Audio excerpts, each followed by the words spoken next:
Brings us to just coming up to 8:20. This was the acoustic at the old Notre Dame Cathedral in Paris before it burnt down in 2019.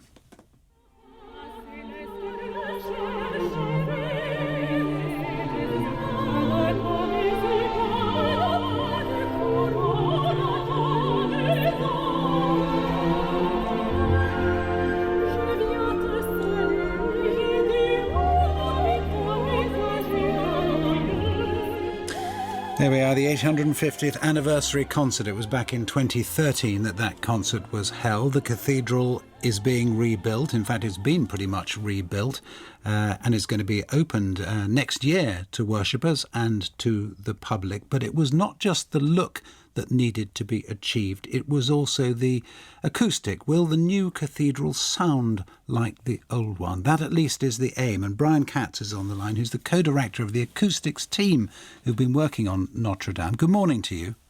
Good morning. And you never think, or I suppose you do, but one doesn't think of the importance of acoustics in big public buildings and obviously particularly in cathedrals.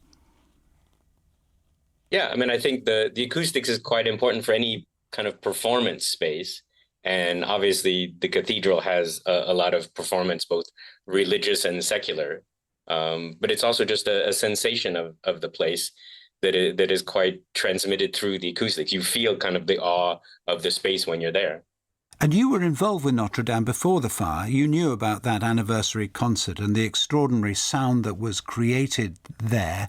To what extent have you been able to recreate it? Will we be able to recreate it with the new cathedral?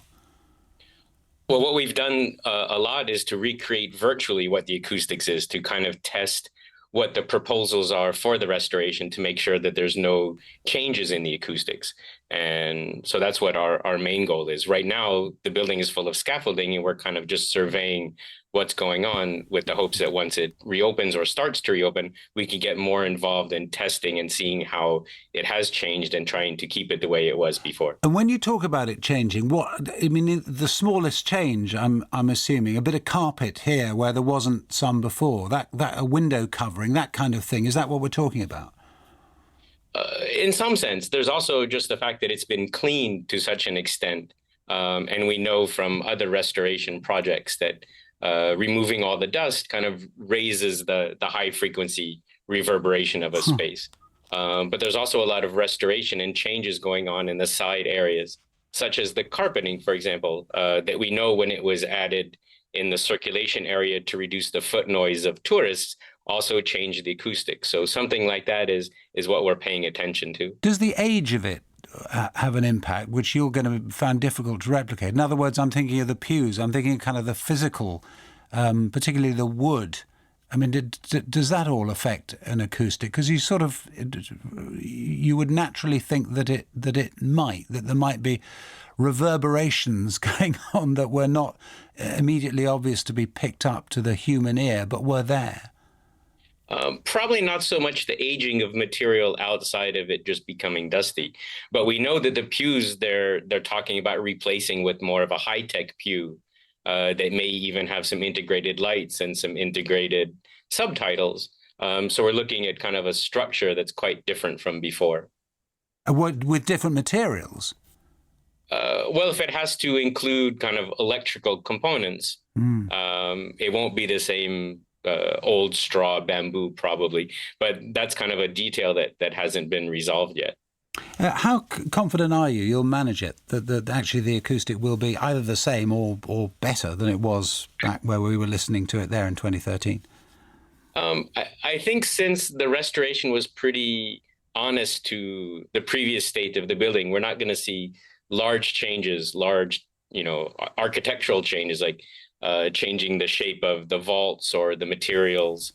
Everything is being close to what it was before. It's kind of probably going to be a little more fine-tuning. One of our big issues that we're interested in is historically how the acoustics has changed. And as we look at different kinds of music that were written in Notre Dame, kind of the choir music or the organ music, we're looking at how the acoustics at those times is different than the acoustics now, and possibly proposing something to the cathedral to allow them to adjust the acoustics to better suit the music or the type of choral performance that was written for. Is acoustic studies a growing area then? I mean, I suppose we're more able, because of computers, we're more able to do things and notice things and tiny changes that we couldn't in the past. Are we talking here about an area of life that's expanding? I'm not sure about acoustics expanding, but I think historical acoustics is definitely profiting from computer power.